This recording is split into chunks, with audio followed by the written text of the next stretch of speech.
네, 오늘 말씀은 나훔서입니다. 나훔서를 제가 목회하기 전에 어떤 교회에서 나훔서를 소선지자들 가가지고 특히나 나훔서는 잘 들어본 적이 없는 것 같아요. 제가 부교육자 했을 때 오바댜서를 가지고 한번 했었거든요. 근데 나훔서를 가지고도 잘 들어본 기억이 없어요. 근데 이 나훔서, 우리가 지난주에 요나서를 봤잖아요. 요나서는 그 말도 안 되는 그 요나가 회개한 메시지가 뭐였어요? 40일 안에 이 성이 망한다였거든요. 그것도 사흘기나 되는 니느웨 성을 하루 만에, 그리고 하루 만에 성의 없이 뭐라고요? 속삭이면서 40일 안에 망하지 않으면 니느웨는 망한, 이런 메시지였는데도 불구하고 그 니느웨의 온 성이 왕부터 신하들까지 다 회개했다라는 거였어요. 근데 나훔서는 이제 반대입니다. 뭐냐? 그 니느웨가 망할 것이라는 거예요. 그런데 이 니느웨가 망할 것이라는 것은 누구에게 기쁘고 아름다운 소식이 되냐? 이스라엘에게는 기쁘고 아름다운 소식이에요. 왜?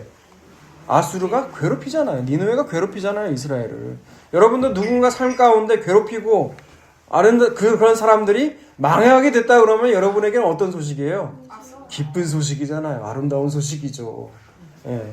이스라엘 당시 근데 문제는 뭐였냐면 이 아수르가 망할 징조가 전혀 안 보였어요. 이 나훔서를 쓸 당시에 아수르는요 최전성기였어요. 그러니까 나라가 망하려면 왜 조짐들이 보이잖아요. 나라가 뭐 계급 간에 서로 국민들 간에 분열이 되고, 지금 대한민국의 현실이 그렇지 않습니까? 예, 서로 분열되고 갈라치게 하고 있는 현실, 빈익빈 부익부가 점점점 심화되는 현실, 그리고 윤리적으로 도덕적으로 타락을 하게 되면요, 여러분 역사서를 공부를 해보면, 역사를 공부하면 그런 세 가지 증상들이 나타나요. 나라가 망하기 전에 전조 증상들. 그런데 문제는 나훔서를 쓸 때 이런 아수르가 망할 징조들이 보였다 안 보였다? 안 보였다라는 거예요. 그러니까 이 말씀이 선포될 때 이 처음에 1차적 청중은 이스라엘이거든요. 이스라엘로서는 이 선지자의 말을 믿을 수가 있을까요? 믿을 수 없을까요? 믿을 수가 없는 거예요. 그러면 이때 필요한 게 뭐예요?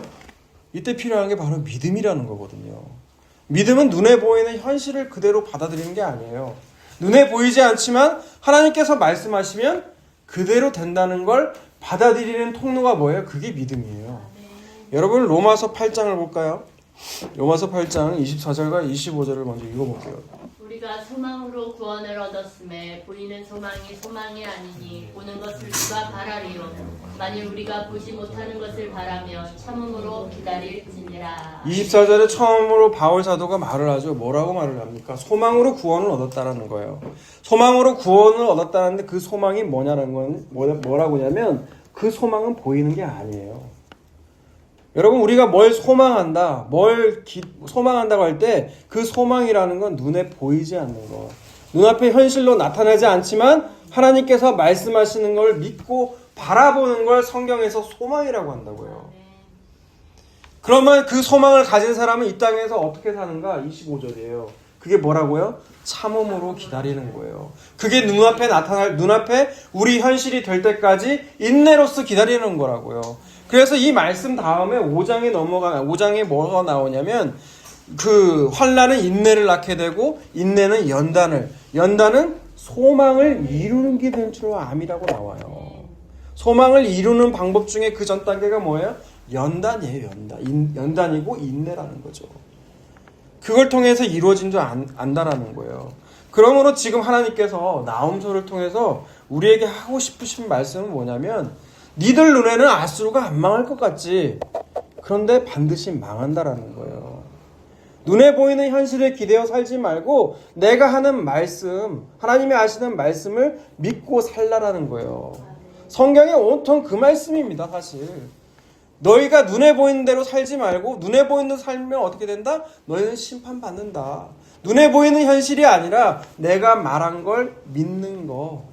그 믿음을 따라 살아라는 거예요. 그 소망에 따라 살라고 말씀하시는 거죠. 그게 나훔서가 하시고자 하는 말씀입니다. 자, 오늘 본문에 시작되는 9절의 전반부를 보게 되면요. 뭐라고 시작되면 너희는 여호와께 대하여 무엇을 꾀하냐고 그 질문으로부터 시작이 돼요. 그렇다면 여기서 너희는 이라는 건 무엇이고 무엇을 꾀한다는 말은 의미는 뭘까요? 근데 그걸 이해하려면요, 그 전에 나왔던 이 나훔서 1장 2절에서 8절까지의 말씀을 여러분이 좀 아셔야 돼요. 먼저 2절과 3절을 읽어볼게요. 시작. 여호와는 질투하시며 보복하시는 하나님이시니라. 여호와는 보복하시며 진노하시되 자기를 거스르는 자에게, 여호와는 보복하시며 자기를 대적하는 자에게 진노를 품으시며, 여호와는 노하기를 더디하시며 권능이 크시며 벌받을 자를 결코 내버려 두지 아니하시니라. 여호와의 길은 회오리바람과 강풍에 있고 구름은 그의 발에 티끌이로다. 네, 2절과 3절에 보면 여호와가 어떤 분이시냐라는 거예요. 여호와는 언약의 하나님입니다. 그 하나님은 어떤 분이세요?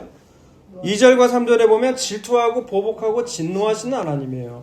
네, 하나님 외에 다른 신을 섬기는 그런 걸 보지를 못하는 질투하는 하나님이시에요.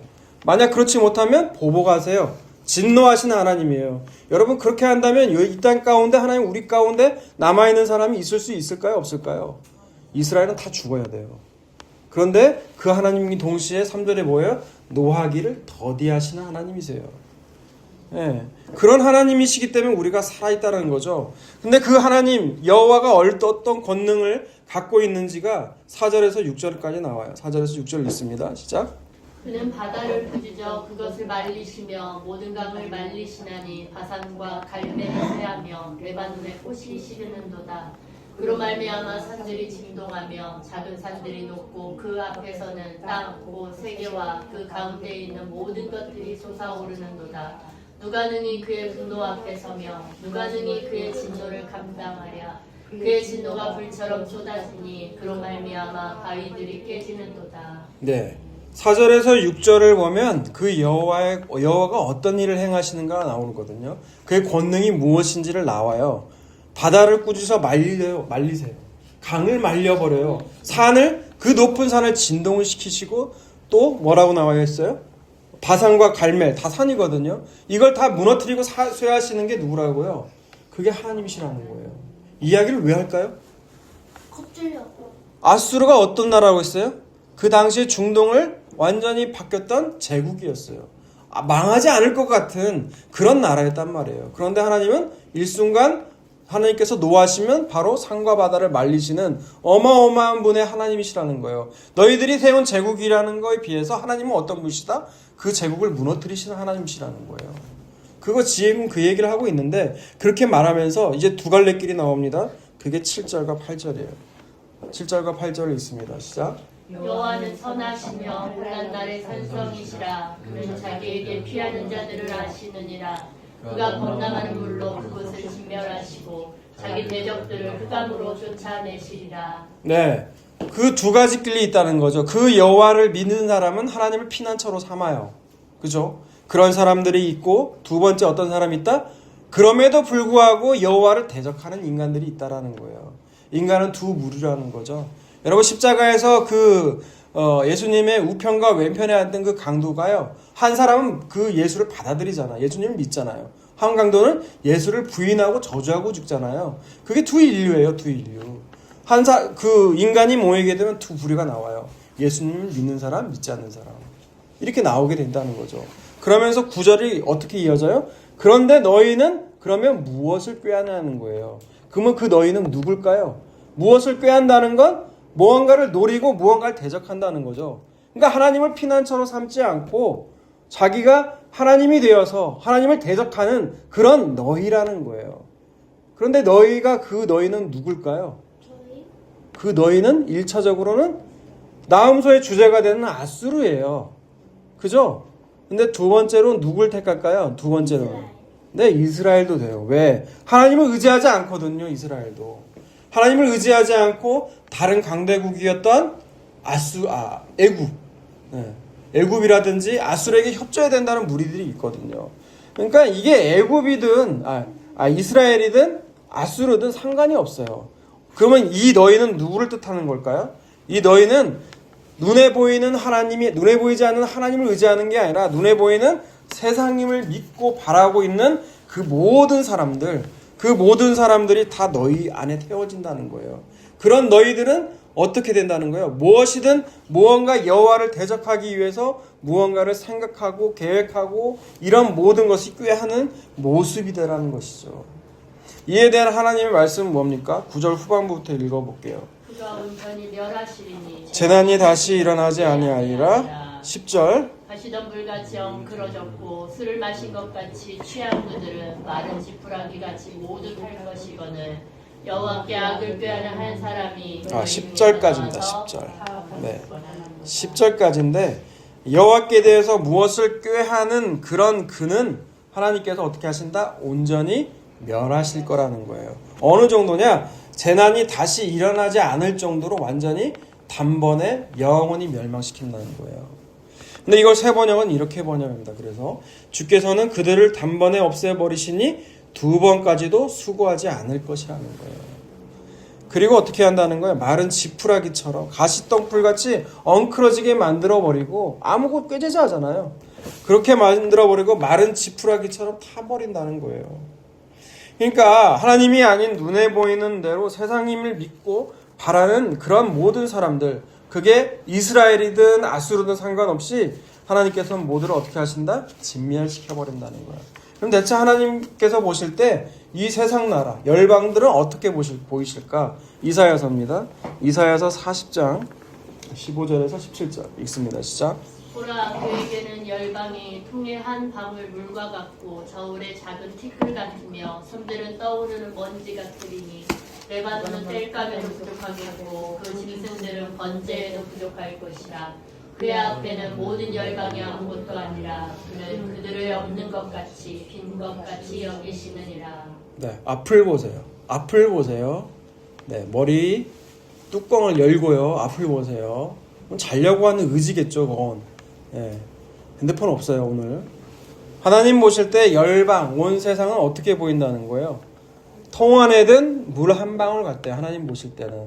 우리는 대단하다고 생각하죠. 나라들이 큰 힘을 가진 나라들을 보면 대단하다고 생각하지만 하나님 보실 때는 어떤 거예요? 그냥 물 한 방울에 불과한다는 거예요. 통 안에 든. 그리고 또 뭐에 불과하다? 저울 위에 있는 작은 티끌과 먼지밖에 안 된다는 거예요. 하나님 보실 땐. 아무것도 아니라는 거예요. 무가치한 존재라는 거예요. 그러니까 나홈서 지금 1장이라든지 이사야 40장이라든지 지금 뭘 말하고 있느냐? 하나님은 바다와 강을 말리고 산을 진동시키는 권능의 하나님이신데 그 하나님을 피난처로 믿지 않고 피난처로 삼지 않는 하나님을 거역하고 대적하는 무리들이 있다라는 건데 그거는 하나님 보실 때 어떻다고요? 가치 없는 존재라는 거예요. 티끌과 먼지 같은 존재라는 거예요. 그런 존재들에 대해서 하나님은 반드시 어떻게 하신다? 멸망시키신다. 진멸시키신다는 거예요. 그럼에도 불구하고 오늘 본문 11절을 보세요. 11절을 읽습니다. 시작. 여호와께 악을 꾀하는 한 사람이 너희 중에서 나와서 사악한 것을 권하는도다. 그럼에도 불구하고 여호와께 악을 꾀하는 한 사람이 나온다는 거예요. 여호와께 악을 행한다는 건 뭐예요? 하나님을 대적하고 거역한다는 거죠. 예, 하나님은 대적하고 거역하여서 세상을 없는 것 같이 여겨서 진멸시킴에도 불구하고 그 눈에 보이는 세상을 전부처럼 여기는 그 사람이 바로 악을 꾀하는 한 사람이에요. 근데 그 사람이 나와서 사악한 걸 권한대요. 그 사악한 건 뭘까요? 사악한 건 뭘까요? 사악한 거라는 것을 히브리어로 보면 벨리알이래요. 벨리알. 들어본 적 있어요? 벨리알. 벨리알이 어디에 나와요? 고린도 후서에 나오거든요. 바로 6장 14절에서 16절 보세요. 너희는 믿지 않는 자와 멍에를 함께 매지 말라. 의와 불법이 어찌 함께하며 빛과 어둠이 어찌 사귀며 그리스도와 벨리알이 어찌 조화되며 믿는 자와 믿지 않는 자가 어찌 상관하며 하나님의 성전과 우상이 어찌 일치가 되리요. 우리는 살아계신 하나님의 성전이라. 이와 같이 하나님께서 이르시되 내가 그들 가운데 거하며 두루 행하여 나는 그들의 하나님이 되고 그들은 나의 백성이 되리라. 네.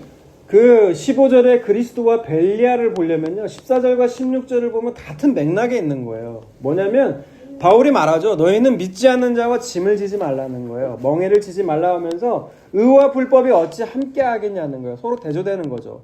그리고 16절에 보면 하나님의 성전과 우상이 어찌 일치가 되려 하면서 하나님의 성전과 우상이 대비되는 거죠.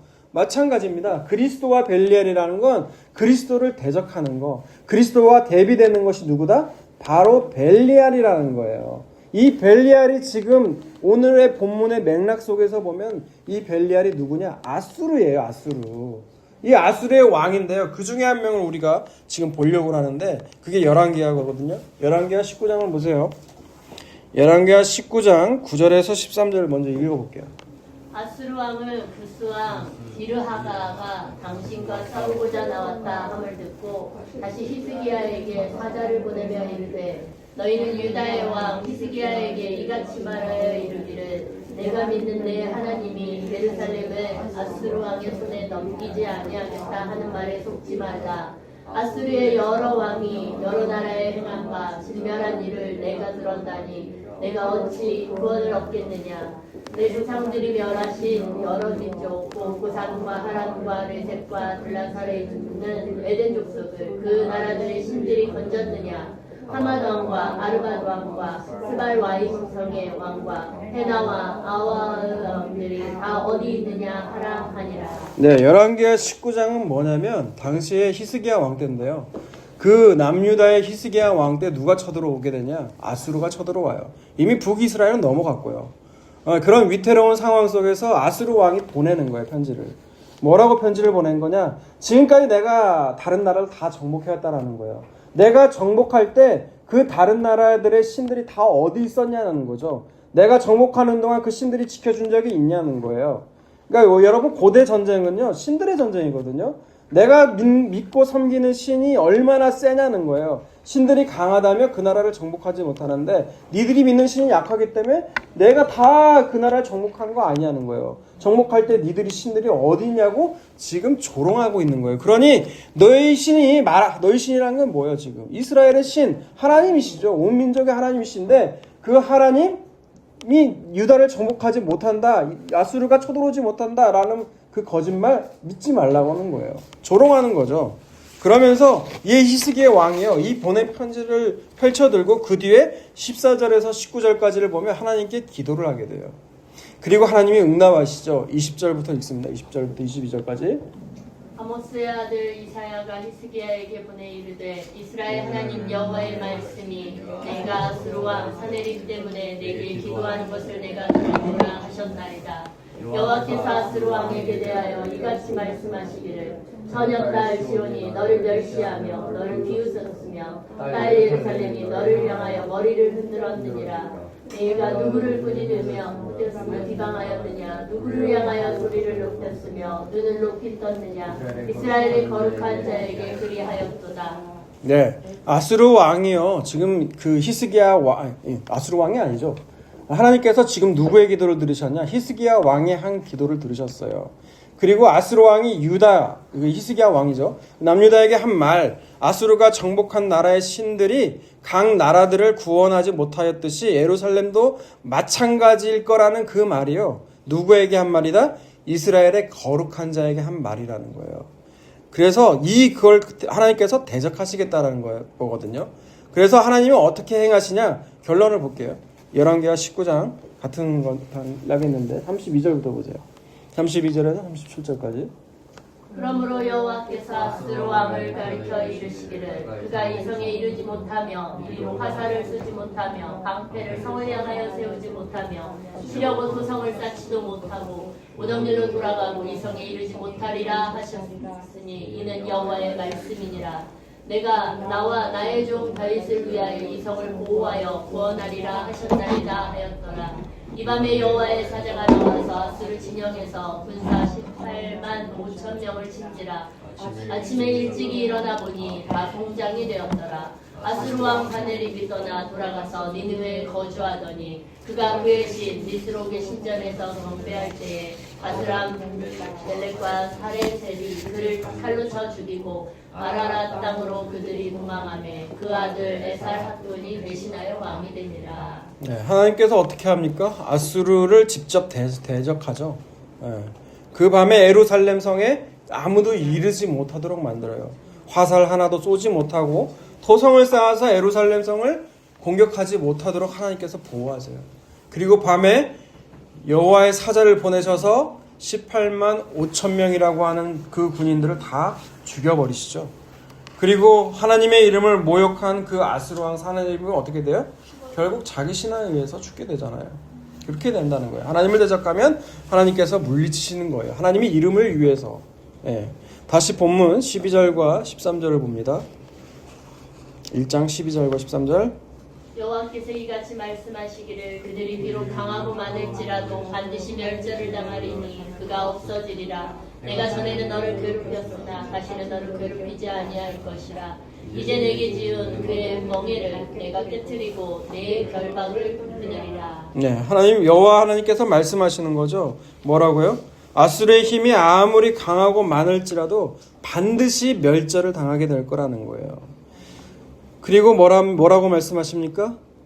그가 없어질 것이고 내가 전에는 너를 괴롭혔어요. 왜 괴롭혔어요? 하나님께서.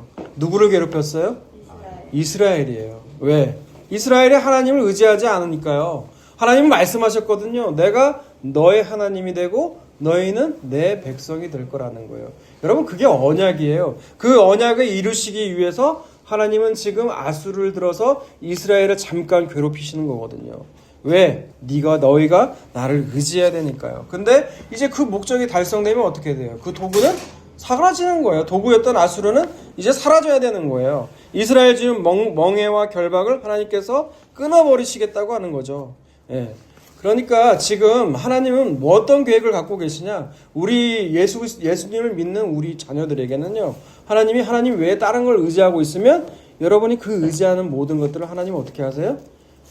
끊어버리시기 위해서 무너지게 만들어요. 반드시. 그리고 하나님만을 온전히 의지하도록 만드는 게 하나님의 언제나 동일한 방법이에요. 그리고 그 때가 되면 이제 목적이 이루어졌으면 그 도구인 아수르는 그냥 없애버리는 거예요. 하나님께서. 그게 방법이거든요. 14절 보세요. 14절. 나 여호와가 내게 대하여 명령하였나니 내 이름이 다시는 전파되지 않을 것이라. 내가 네 신들의 집에서 새긴 우상과 구운 우상을 멸절하며 내 무덤을 준비하리니 이는 내가 쓸모없게 되었습니다. 네, 맞아요. 14절에 보면 그 말씀의 맥락이 그대로 이어져. 예, 여호와라는 건 언약의 하나님이라 했어요. 하나님께서 뭐라고 말씀하시는 거예요? 아수르라고 하는 그 이름이 다시는 전파되지도 않고 그 신들과 우상들이 다 멸절될 거라는 거예요. 근데 이 말 그대로요. 역사 속에서 아수르가요. 사실 허구적인 신화적인 걸로 많이 알려졌거든요. 그러니까 실제로 존재하지 않는 나라라고 했어요. 근데 고고학 발굴을 통해서 아수르의 유적들이 발견되니까 그때서야 아수르가 진짜였구나라는 걸 현대 고고학이 지금 발견하고 있는 거예요. 그만큼 하나님께서는 아수르라는 나라 이름 자체를 어떻게 한다고요? 기억조차 안 날 정도로 그렇게 만드셨다라는 거예요. 자, 15절을 봅시다. 15절 읽습니다. 시작. 볼지어다 아름다운 소식을 알리고 화평을 전하는 자의 발이 산 위에 있도다. 유다야 내 절기를 지키고 내 서원을 갚을지어다. 악인이 진멸되었으니 그가 다시는 내 가운데로 행하지 아니하리로다 하시니라. 네, 볼지어다 하면서 뭐라고 하냐? 볼지어다는 건 자 봐라는 거예요. 네, 뭐예요? 아름다운 소식을 알리고 화평을 전하는 자들의 발이 산 위에 있대요. 아름다운 소식을 보고 화평을 전하는 소식이 뭐예요? 아수르가 망했다라는 거예요. 아수르는 끝났다. 아수르는 이제 이 땅에서 기억되지 않을 정도로 하나님께서 멸절시켜버릴 것이라는 것이 그게 아름다운 소식이에요. 그런 소식이 이르게 되면 어떻게 돼요? 그 소식으로 벗어난 그 이스라엘은 드디어 절기를 지키고 소원을 갚을 수 있다라는 거예요. 이들의 소원이 뭘까요? 아수르가 없어지면 하나님 절기도 지키고요. 하나님께서 명하신 그 모든 말씀 지킬게요. 그게 소원이잖아요. 너희가 드디어 그 소원을 지킬 수 있게 됐다라는 거예요. 그 아수르가 다시는 통행되지도 못할 거라는 건 아수르가 다시 너희를 치러 오는 일은 없다라는 거거든요. 하나님 말씀대로 무너질 것 같지 않았던 그 아수르가 멸망을 합니다. 실제로. 그러면 이스라엘은 온전히 절기를 지키고 하나님 말씀대로 그 소원을 갚았을까요? 안 그래요. 똑같이 계속해서 우상을 섬겨요. 그러다 이제 남유다마저 바벨론에 의해 망하죠. 바벨론에 의해 망해도 이들은 끝까지 우상을 버리지를 못해요. 그러면 이 아름다운 소식은 계속해서 언제요? 미뤄지게 되는 거예요. 언제까지 될까요? 이사야서 52장 7절을 보세요.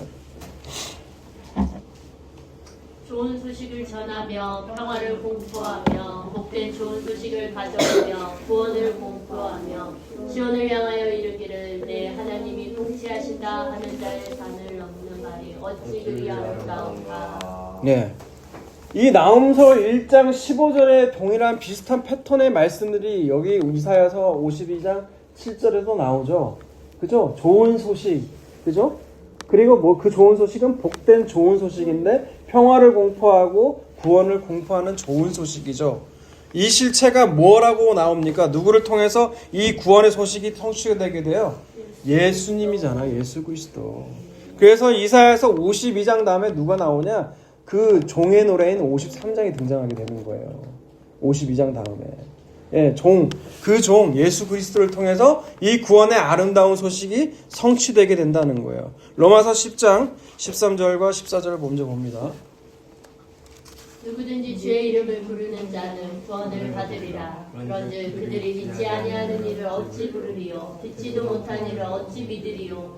네, 13절과 14절을 보게 되면 뭐라고 나와 있냐? 누구든지 주의 이름을 부르는 자는 구원을 얻는데요. 그러면 주의 이름을 부르기 위해서는 어떻게 해야 돼요? 누가 주의 이름을 전해야겠죠. 전하는 자가 아무도 없는데 어떻게 주의 이름을 부르겠냐는 거예요. 그러면서 하는 말이 15절입니다. 15절. 부르심을 받지 아니하였으면 어찌 전파하리요? 기록된 바 아름답도다 좋은 소식을 전하는 자들의 발이여 함과 같으니라. 네, 15절에서 바로 이 보내는 자, 그 보내심을 받지 않으면 어떻게 우리가 주의 이름을 전파하겠냐고 하면서 연결시켜서 뭘 인용해요? 우리가 아까 본 이사야서 52장 7절을 인용하는 거예요. 아름답도다 좋은 소식을 전하는 자들의 발이여라는 거예요. 그 좋은 소식이 뭔데요? 복음이신 예수 그리스도죠. 이 예수 그리스도의 복음의 말씀이 들려지기 위해서는 뭐예요? 내 안에 있는 아수르, 그 아수르가 망해야 되는 거예요.